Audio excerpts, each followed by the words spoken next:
The morning sun was just breaking through the thick purple clouds of planet Zarian 7 when Sergeant David Rivers got the call that would change everything. His radio crackled to life as he sipped his bitter coffee outside the temporary base camp. "Rivers, we need your team for a recon mission. Something big crashed about 10 miles north of here last night. Command wants eyes on it now." David looked at his small squad of 5 soldiers. They had been on this strange planet for 3 weeks now, mapping the terrain and looking for signs of life. So far, they had found nothing but weird purple trees and some harmless creatures that looked like flying rabbits. This was supposed to be a quiet mission. "Copy that, Captain. We'll move out in 15 minutes, David replied, already knowing this day was going to be different. The crash site was impossible to miss. A massive silver ship, unlike anything David had ever seen, lay twisted and smoking in a clearing. The metal seemed to shimmer and change color in the alien sunlight. Strange symbols covered its surface, glowing faintly with a soft blue light. "What do you think, Sergeant?" asked Private Johnson, the youngest member of his team. His voice shook slightly as he stared at the massive vessel. "I think we're not alone in the universe anymore," David whispered back, feeling his heart race. This was first contact, the moment humanity had dreamed and worried about for centuries. As they approached the wreckage, David heard something that made him freeze. It was a sound he recognized from countless battlefields. Someone was in pain. The crying was soft but desperate, coming from inside the crashed ship. "Did you hear that?"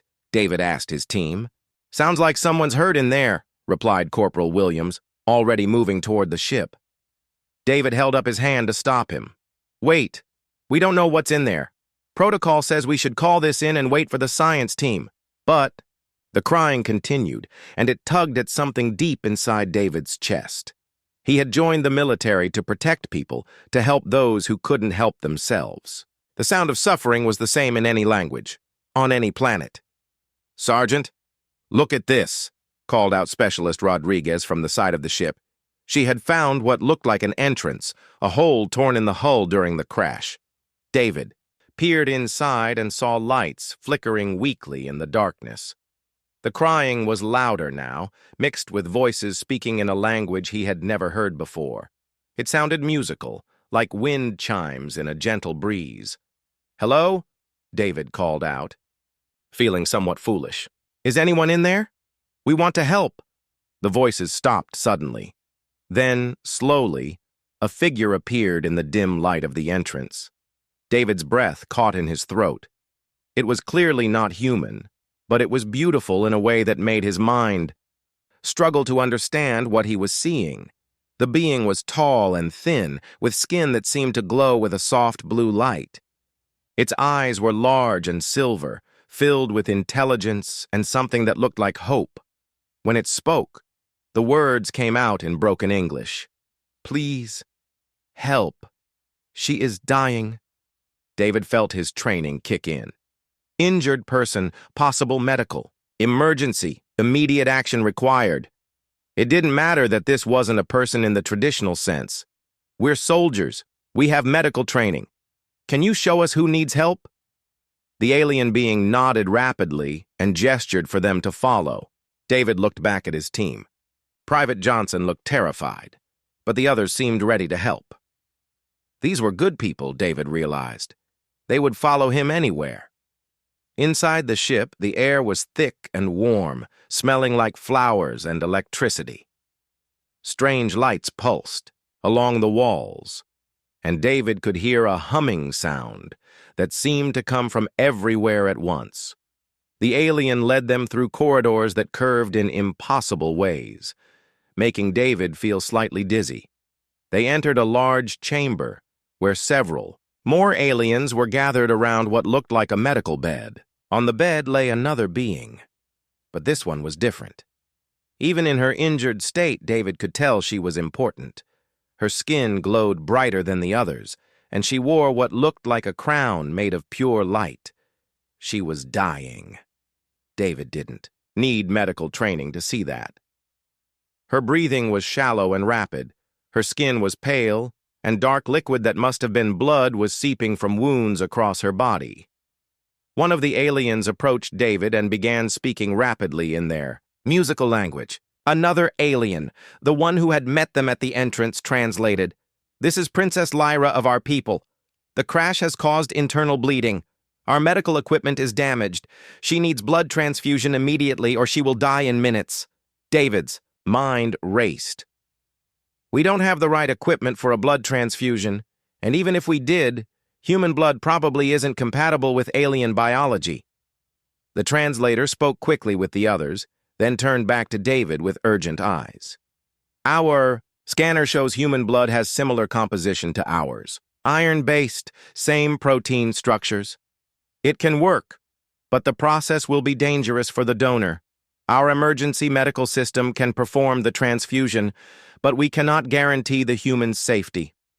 David felt the weight of the moment crushing down on him. This wasn't just about saving one life anymore. This was first contact with an alien species, and their princess was dying in front of him.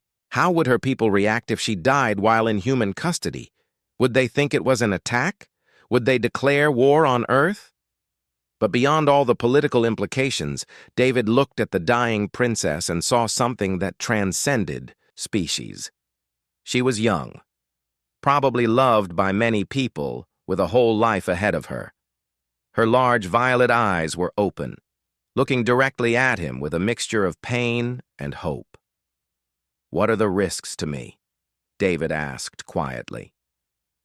"Unknown," the translator replied honestly. "The blood mixing could cause reactions. Pain is certain. Death is possible."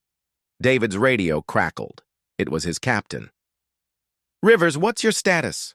We're seeing some unusual energy readings from your location." David looked at his team. They were all watching him, waiting for his decision. He thought about protocol, about orders, about the safe thing to do. Then he looked back at the princess, whose breathing was getting weaker. "Tell your captain we found a crashed ship with injured survivors," Private Johnson said quietly. "Tell him we're providing humanitarian aid." David felt a surge of pride in his team. These soldiers understood what was really important. "Do it," David said to the aliens. "Take my blood. Save her." The alien medical system was unlike anything David had ever seen. Gentle beams of light scanned his body, while thin tubes that felt warm and alive were inserted into his arm. The process was indeed painful, but not in the way David expected. It felt like his life force was being drawn out of him, leaving him feeling cold and empty. As his blood flowed through the alien medical tubes and into the princess, something amazing happened. Her skin began to glow brighter, the pale blue color returning to its vibrant intensity. Her breathing became stronger and more regular. The bleeding stopped. David felt himself getting weaker and weaker. His vision started to blur, and he could hear his heartbeat slowing down. But he also felt something else, something strange and wonderful. For just a moment, he could swear he felt the princess's emotions, her gratitude and amazement at his sacrifice. The last thing David remembered, before losing consciousness, was the princess opening her eyes fully for the first time. Those violet eyes looked directly into his, and he saw in them a depth of intelligence and kindness that told him he had made the right choice. When David collapsed, his team caught him and immediately began checking his vital signs.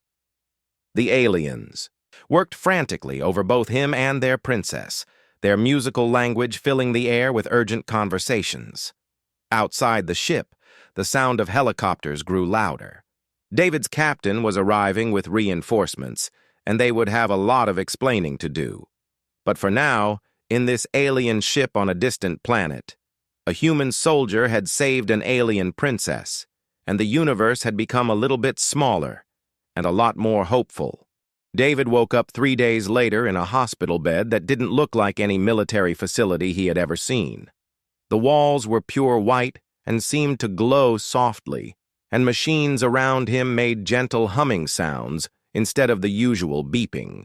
His head felt like it was stuffed with cotton, and his arm where they had drawn his blood was sore but bandaged with something that felt warm against his skin. "You're awake," said a familiar voice. Captain Mitchell was sitting in a chair beside his bed, but he looked like he had aged 10 years since David last saw him. "How do you feel, soldier?"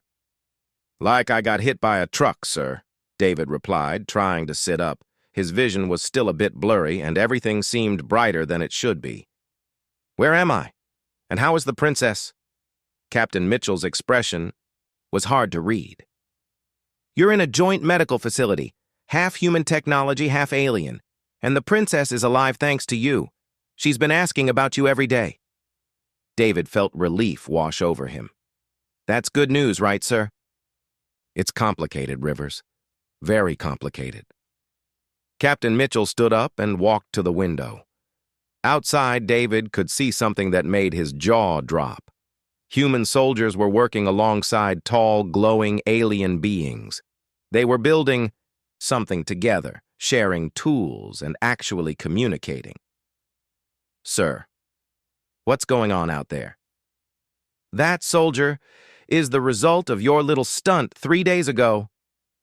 The captain turned back to David, and now he could see something in his eyes that might have been pride. "You broke about 50 different protocols, ignored direct orders, and created the biggest diplomatic incident in human history." David's heart sank. "I'm in trouble, aren't I, sir?"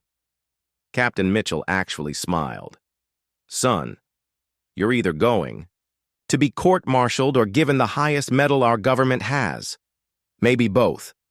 Turns out that princess you saved isn't just any princess. She's the daughter of the emperor of one of the most powerful alien civilizations in this part of the galaxy." Before David could respond, the door to his room opened and 2 figures walked in. One was a human general he didn't recognize, wearing more medals than David had ever seen on one person. The other was an alien, but not like the ones he had met in the crashed ship. This one was taller, wore robes that seemed to be made of starlight, and carried himself with an authority that made David want to stand at attention even from his hospital bed. "Sergeant Rivers," the general said, "I'm General Harrison, and this is Ambassador Zephyr of the Luminary Empire. We need to talk." "Ambassador." Zephyr stepped forward and spoke in perfect English, though his voice had a musical quality that reminded David of wind chimes. "Sergeant Rivers, what you did 3 days ago has changed the course of history for both our species." David looked between the general and the ambassador, feeling completely out of his depth. "I just helped someone who was hurt, sir. I didn't think about history." "That's exactly why it worked," Ambassador Zephyr said. "You acted from the heart, not from politics or fear. Princess Lyra has told us everything about your sacrifice. In our culture, such selfless action is the highest form of honor." General Harrison pulled up a chair and sat down. "Here's the situation, soldier. Princess Lyra was on a diplomatic mission to Earth. She was coming to establish peaceful relations and trade agreements between our species. If she had died in that crash, her people would have assumed we killed her. We would have been at war with an empire that has technology centuries ahead of ours." David felt the weight of those words settling on his shoulders. "So, by saving her, you prevented a war that would have cost millions of lives on both sides," the ambassador finished. "But that's not all. Your willingness to risk your life for someone from another species has impressed our emperor greatly. He wants to meet the human who showed such courage." "There's something else," General Harrison continued. "The princess has requested to stay on Earth for an extended period. She says she wants to learn about human culture and the person who saved her life. This is unprecedented. No member of the Luminary royal family has ever spent significant time with another species." David tried to process all this information. "What does this mean for me, sir?" "Well, first it means you're not going to be court-martialed," the general said with a slight smile. "The princess spoke to our leaders personally. She told them that any punishment for you would be considered an insult to her and her people. That was the end of that discussion." Ambassador Zephyr nodded. "Princess Lyra has quite a strong personality. She can be very persuasive when she believes in something. But, sir, David said, I've been feeling strange since the transfusion. Everything looks different, brighter. And sometimes I think I can sense what people are feeling. The ambassador and General exchanged glances. We were wondering when you'd mention that, General Harrison said. Our medical teams have been monitoring you. The alien blood that mixed with yours during the transfusion has had some unexpected effects. What kind of effects? David asked, though he wasn't sure he wanted to know the answer. Enhanced senses, improved reflexes, and what the princess calls emotional resonance, the ability to sense the feelings of others to some degree, Ambassador Zephyr explained. These are common abilities among our people, but no human has ever had them before. David stared at his hands. They looked normal, but he could feel something different about them, like they were more connected to the world around him. Is this permanent? We believe so, the ambassador said gently, but do not fear this gift. The princess sees it as a sign that the universe intended for you to be a bridge between our species. Just then, there was a soft knock on the door, and David's heart skipped a beat. He somehow knew who it was before she even entered the room. Princess Lyra walked in, and David was struck again by how otherworldly beautiful she was. Her skin glowed with that soft blue light, and her violet eyes seemed to hold depths of wisdom and kindness. She was wearing what looked like a simple dress, but it shimmered and moved like liquid starlight. David, she said, and hearing his name in her musical voice made something warm spread through his chest. I am so happy to see you awake and— Well? Your Highness, David said, trying to sit up straighter. I'm glad you're okay. She laughed, and the sound was like silver bells. Please, just call me Lyra. We are friends now, you and I. Friends do not use formal titles. General Harrison and Ambassador Zephyr excused themselves, leaving David alone with the princess. She sat in the chair beside his bed, and David noticed that her presence seemed to make the room brighter. I owe you my life, she said simply. In my culture, this creates a bond that can never be broken. You are now part of my family. David Rivers. I just did what anyone would do, David replied, feeling embarrassed by her gratitude. No, Lyra said firmly. Most beings, when faced with the unknown, choose fear over compassion. You chose differently. That makes you special. They talked for hours about their different worlds, their cultures, and their lives. David learned that Lyra was not just a princess, but also a scholar and explorer. She had studied dozens of alien species and had always dreamed of meeting humans, who were known throughout the galaxy for their unpredictable nature and strong emotions. Your people fascinate us, she told him. You live such short lives compared to ours, yet you burn so brightly, you feel everything so intensely. We Luminari live for centuries, but sometimes I think we have forgotten how to truly feel. How long do your people live? David asked. I am considered young at 150 years old, she replied. My father is over 1,000. David tried to wrap his mind around that. That must be amazing, having so much time to learn and experience things. Perhaps, Lyra said thoughtfully, but it can also make one cautious, slow to act. You saved my life without hesitation, without calculating the risks or consequences. That kind of immediate compassion is something my people could learn from yours. As the days passed, David recovered his strength, though the changes in his perception remained. He could see colors that had no names, and he could sense the emotions of everyone around him like background music. It was overwhelming at first, but Lyra helped him learn to control it. She visited him every day, and each conversation revealed how different yet similar their species were. She was amazed by human art, music, and literature, finding them chaotic, but beautiful. David was fascinated by Luminari philosophy and their deep connection to light and energy. But not everyone was happy about their growing friendship. David could sense the suspicion and fear from some of the human officials who watched their interactions. Similarly, Lyra told him that some of her own people thought she was spending too much time with a primitive species. They do not understand, she told him one afternoon as they walked through the joint human-alien facility. They think I am being foolish, but I believe our peoples need each other. Humans have something we have lost, and we have knowledge that could help humanity reach the stars. David was learning that the universe was far more complex and wonderful than he had ever imagined. And at the center of it all was this extraordinary princess who had somehow become his closest friend, all because he had chosen to help a stranger in need. But he could sense that bigger changes were coming, and he wasn't sure he was ready for what lay ahead. 2 weeks after David left the medical facility, he found himself in the strangest situation of his life. Princess Lyra had been given permission to stay on Earth for 3 months to study human culture, and somehow he had become her unofficial guide to everything human. "David, explain to me again why humans enjoy this activity," Lyra said, staring at the guitar in his hands with genuine confusion. They were sitting in the recreation room of the joint facility, and David had been trying to teach her about music. "It's not really about logic," David said, strumming a simple chord. "Music is about feeling.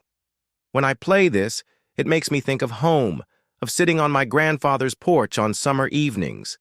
Lyra tilted her head, her violet eyes studying him intently.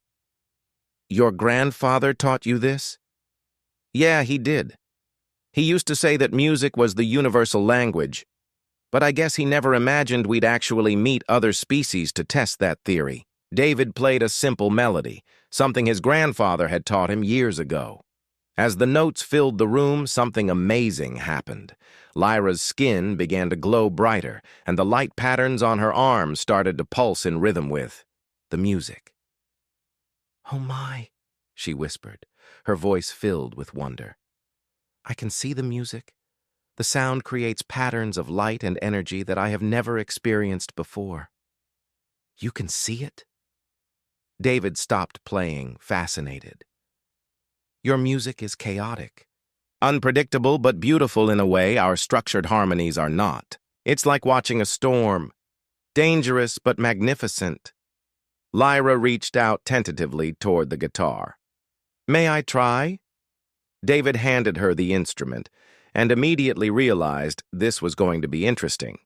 Lyra's fingers were longer and more delicate than human fingers, and when she touched the strings, they produced sounds that seemed impossible.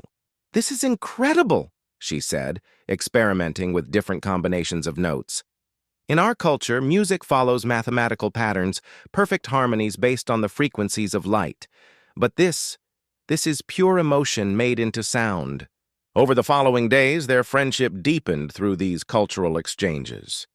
David showed Lyra movies, and she was amazed by the concept of storytelling through moving pictures. She was particularly fascinated by comedies, laughing at jokes in a way that made her whole body shimmer with light. "Humans find humor in the most unexpected places," she told him after watching an old comedy film. "You laugh at mistakes, at awkward situations, at things going wrong. My people would see these as problems to be solved, not sources of joy." "That's because you live so long," David replied. "When you only have maybe 80 years, you learn to find joy in the small moments, even the imperfect ones." But their growing friendship was creating problems David hadn't expected. One morning, Captain Mitchell called him into his office with a serious expression. "Rivers, we need to talk about your relationship with the princess." David felt his stomach drop. "Is there a problem, sir?" "Some people think there is. There are officials in Washington who are concerned about how close you two have become. They're worried about security, about what information you might be sharing." "Sir, we just talk about music and movies. Nothing classified." Captain Mitchell sighed and sat down heavily. "I believe you, son, but there are also people who think the princess might be using your friendship for political purposes. They want me to limit your contact with her." David felt anger rising in his chest, and with his enhanced senses, he could feel the captain's reluctance to deliver this message. "Sir, with respect, Princess Lyra saved my career when she could have let me be court-martialed. If she wanted to use me, she had plenty of chances. I know that, and you know that, but politicians see conspiracy everywhere. The captain stood up and walked to the window. There's something else. We've been getting reports from the luminary side, too. Apparently, some of her people think she's spending too much time studying primitive humans instead of fulfilling her royal duties. That afternoon, David found Lyra in the facility's garden, sitting alone among the earth flowers that had been planted to make the human staff feel more at home. She looked sad, her usual glow dimmed to a soft flicker. "Hey," David said, sitting beside her on the bench. "You okay? You seem upset." "I received a communication from my homeworld today," she said quietly. "My father is under pressure from the Royal Council to recall me. They believe I am wasting my time here when I should be preparing for my future role as Empress." David felt his heart sink. "Are you going to leave?" "I do not wish to, but I may not have a choice. My people do not understand what I am learning here. They see humans as interesting but ultimately unimportant in the grand scale of the galaxy." "What do you see us as?" David asked. Lyra turned to look at him, and her eyes were bright with unshed tears. "I see a species that burns with life and passion. You feel everything so deeply, love so fiercely, sacrifice so willingly.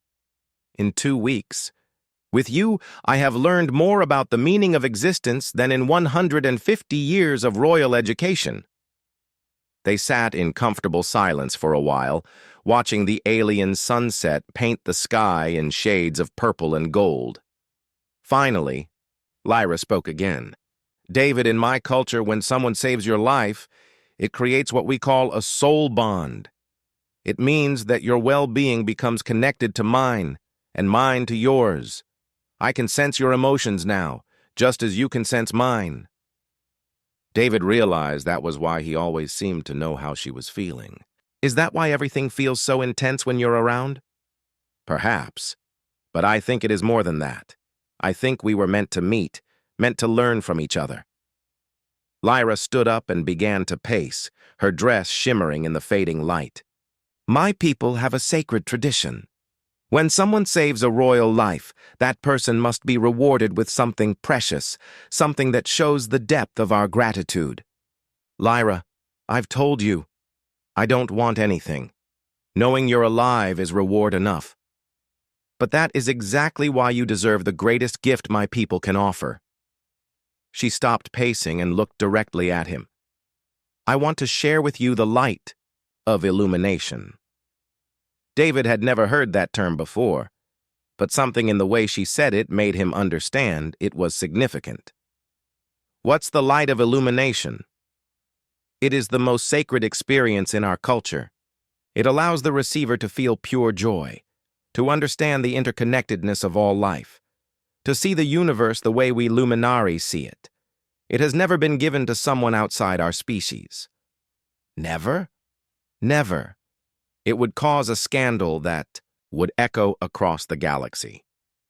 But I believe it is the right thing to do.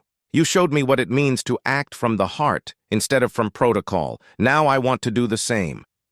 David could sense the determination in her voice, but also the fear. "What would happen to you if you did this?" "I do not know. I could be exiled, stripped of my royal status. But I would rather face that than let the debt I owe you go unpaid." "Lyra, you don't owe me anything." "Yes, I do. And more than that, I owe it to both our species to build a bridge between them." "You saved my body, David Rivers. Now let me save your soul." Before David could respond, his radio crackled to life. "All personnel report to the main briefing room. Immediately. Priority 1. They looked at each other with concern. Priority 1 meant something big was happening, something that required everyone's attention. As they walked toward the briefing room, Lyra took David's hand. Her touch was warm and sent gentle waves of light up his arm. "Whatever happens in there," she said quietly, "know that you have changed me in ways I never thought possible. You have shown me that wisdom and courage can exist in any species, in any heart that chooses love over fear." David squeezed her hand gently.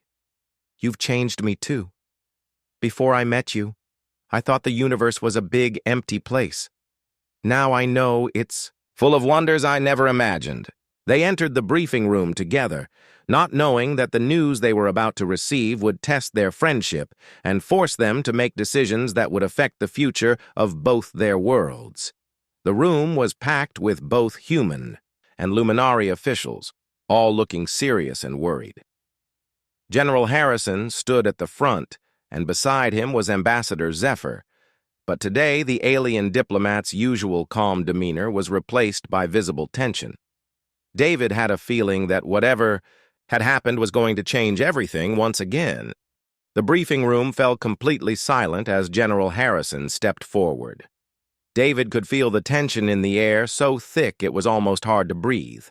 Beside him, Princess Lyra's hand was warm in his, but he could sense her nervousness through their strange connection. "Ladies and gentlemen," the general began, "we've received word from both Earth Command and the Luminary High Council. They've made a joint decision about the future of our cultural exchange program." David's heart started racing. This couldn't be good news, not with everyone looking so serious. Ambassador Zephyr stepped forward, his usual musical voice strained with emotion. "The High Council has decided that Princess Lyra's mission on Earth has been successful enough to warrant a formal ceremony of gratitude. However, they also believe it is time for her to return home and assume her duties as heir to the throne." "What does that mean exactly?" asked one of the human scientists. "It means," General Harrison continued, "that we have 3 days to conclude all cultural exchange activities. After that, Princess Lyra will return to her home world and will move to a more formal diplomatic relationship." David felt like someone had punched him in the stomach. 3 days? After everything they had shared, everything they had learned from each other, they were just going to end it all? "Furthermore," Ambassador Zephyr added, looking directly at David, "the High Council has agreed to allow Princess Lyra to perform one final act of gratitude before her departure. She has requested permission to bestow upon Sergeant Rivers the light of illumination in recognition of his sacrifice." The room erupted in whispered conversations. David could hear fragments of worried discussions from the human officials. Words like unprecedented and dangerous and what are the risks? General Harrison raised his hand for silence. "The ceremony will take place tomorrow evening, with representatives from both governments present. This will be a historic moment, the first time a human has received this honor." After the briefing ended, David and Lyra walked out together in silence. The weight of everything they had just learned pressed down on them like a heavy blanket. "Are you scared?" Lyra asked quietly as they made their way to the garden where they often talked. "Honestly? Yeah, a little. I don't really understand what the light of illumination is, except that it's important to your people." Lyra sat down on their usual bench and looked up at the alien stars beginning to appear in the darkening sky. "David, the light of illumination is the most sacred experience my people can share. It is a joining of consciousness, a sharing of the deepest understanding of what it means to exist in this universe." That sounds pretty intense. It is. For a few moments you will see and feel everything the way we Luminari do. You will understand the connections between all living things. Feel the joy that comes from pure understanding. Experience peace beyond anything you have ever known. David sat beside her, trying to wrap his mind around what she was describing. "And no human has ever experienced this? No one outside our species has ever experienced it. The High Council only agreed because my father insisted that the debt of honor must be paid in full. But David—" She turned to look at him, and he could see worry in her violet eyes. There will be consequences for both of us. What kind of consequences? For me, sharing the light with an outsider will mark me as either a visionary or a rebel, depending on how history judges this moment. For you, the light will change you permanently. You will never see the universe the same way again. David thought about this for a long moment. Will I still be me? You will be more yourself than you have ever been. But you will also carry within you a piece of luminary consciousness. It will make you unique among humans, but it may also make you feel isolated from your own kind. The next day passed in a blur of preparations. David had never been part of any kind of ceremony, let alone one that would apparently make galactic history. Scientists from both species ran tests on him, checking his vital signs and brain activity to establish baselines for after the ceremony. Dr. Chen, the lead human researcher, pulled David aside in the afternoon. "Sergeant, I have to ask you this. Officially, are you absolutely certain you want to go through with this? We have no idea what the long-term effects might be." "Doc, 3 weeks ago I was just a regular soldier on a routine mission. Since then, I've made first contact with aliens, prevented an interstellar war, and become friends with a princess from another world. I think I've moved past worrying about the normal risks." Dr. Chen smiled. "That's what I was hoping you'd say. Just remember, if you feel uncomfortable at any point during the ceremony, you can stop it. The princess has assured us that your consent can be withdrawn at any time." That evening, David found himself standing in a specially prepared chamber that looked like something from a science fiction movie. The walls were covered in panels that glowed with soft, shifting colors, and the air hummed with a gentle energy that made his skin tingle. Representatives from both governments sat in a circle around the chamber. David recognized General Harrison and Ambassador Zephyr, along with several officials he had met over the past weeks. Everyone looked nervous but excited, like they knew they were witnessing something that would be remembered for centuries. Princess Lyra entered the chamber wearing robes that seemed to be made of pure starlight. Her skin glowed brighter than David had ever seen it, and the patterns of light on her arms moved in complex, beautiful designs. "David Rivers," she said formally, her voice carrying clearly through the chamber. "You saved my life when you had no obligation to do so. You risked your own existence for someone you had never met, from a species you had never encountered. This act of pure compassion has earned you the highest honor my people can bestow." She approached him slowly, and David could feel the energy radiating from her like warmth from a fire. "Are you ready to receive the light of illumination?" David looked around the chamber at all the watching faces, then back at Lyra. This extraordinary being who had become his closest friend was offering him something that had never been given to any human in history. "I'm ready," he said. Lyra placed her hands on either side of his face, and immediately David felt a gentle tingling sensation. "Close your eyes and open your mind. Do not fight what you feel. Just let it flow through you." The moment David closed his eyes, the world exploded into light and sensation beyond anything he could have imagined. He felt like he was flying through space, seeing the universe from a perspective that was both vast and intimate. He could sense the connections between every star, every planet, every living being, like threads of light weaving together in an incredible tapestry. But more than that, he felt joy. Pure, overwhelming joy that seemed to come from the very fabric of existence itself. It was like every beautiful moment he had ever experienced concentrated into a single feeling that filled every cell of his body. He saw Lyra's memories flowing past him like a gentle river. Her childhood on a world of crystal cities and singing mountains, her studies of distant civilizations, her dreams of bringing different species together in peace and understanding. He felt her emotions as if they were his own, her curiosity about humans, her gratitude for his sacrifice, her sadness about having to leave Earth, and then he understood something that took his breath away. The universe wasn't just a collection of planets and stars. It was alive, conscious, filled with purpose and meaning. Every act of kindness, every moment of love, every sacrifice made for others added to the beauty and light of existence itself. The experience seemed to last for hours, but when David opened his eyes, only minutes had passed. The chamber was silent, everyone staring at him with amazement. He could see tears streaming down his face, but he felt no sadness, only a deep peace and understanding that he knew would stay with him forever. "How do you feel?" Lyra asked softly. David looked at her, and for the first time, he could see her the way her own people did. She wasn't just beautiful, she was radiant with inner light, connected to every living thing in the universe by threads of energy and love. "I feel like I've been asleep my whole life, and now I'm finally awake," he whispered. The ceremony was over, but David knew that his real journey was just beginning.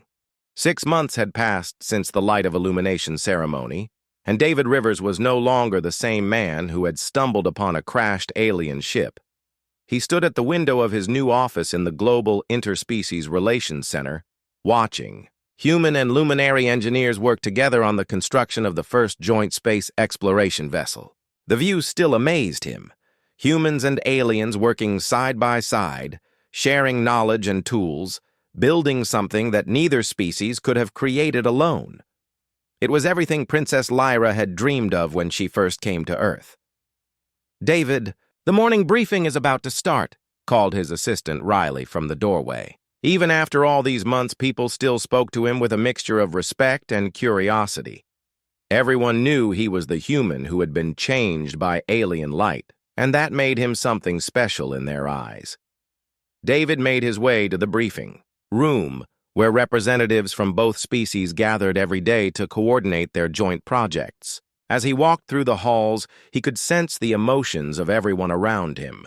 Excitement from the young scientists, concern from the military officials, and a general sense of wonder that still filled most people when they encountered something truly alien.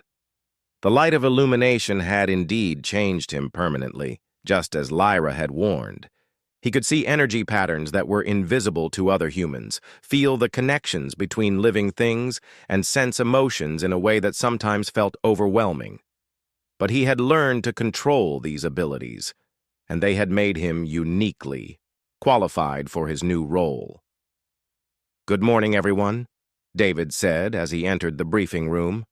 Around the table sat a mix of humans and luminari, all working together on various projects that would have been impossible just a year ago.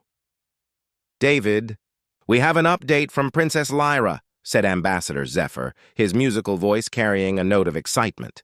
"She has successfully convinced the High Council to approve the next phase of our cooperation." David felt his heart skip a beat at the mention of Lyra's name. Even though they communicated regularly through quantum transmissions, he missed her presence, missed their long conversations about music and philosophy and the future of both their species. "What's the next phase?" asked Dr. Chen, who had become the lead scientist on the joint research projects. "A shared exploration mission to the outer rim of the galaxy. 3 ships, mixed crews from both species, searching for new worlds and new forms of life. Princess Lyra will personally lead the Luminari contingent." David felt a wave of excitement wash over him. "When do we leave?" "In 3 weeks. And David, you've been specifically requested to serve as the human cultural liaison for the mission. Princess Lyra insisted that your unique perspective would be invaluable for first contact with any new species we might encounter." After the briefing, David walked out to the launch pad where the 3 ships were nearing completion. They were beautiful vessels, combining human engineering with luminary technology in ways that created something entirely new. The ships looked like they were alive, their hulls flowing in organic curves that seemed to pulse with inner light.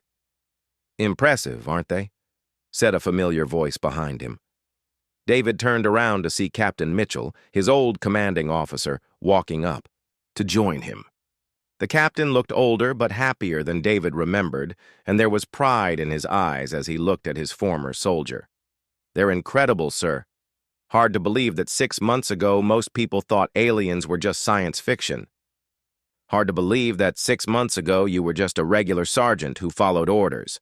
Captain Mitchell replied with a smile. Now look at you.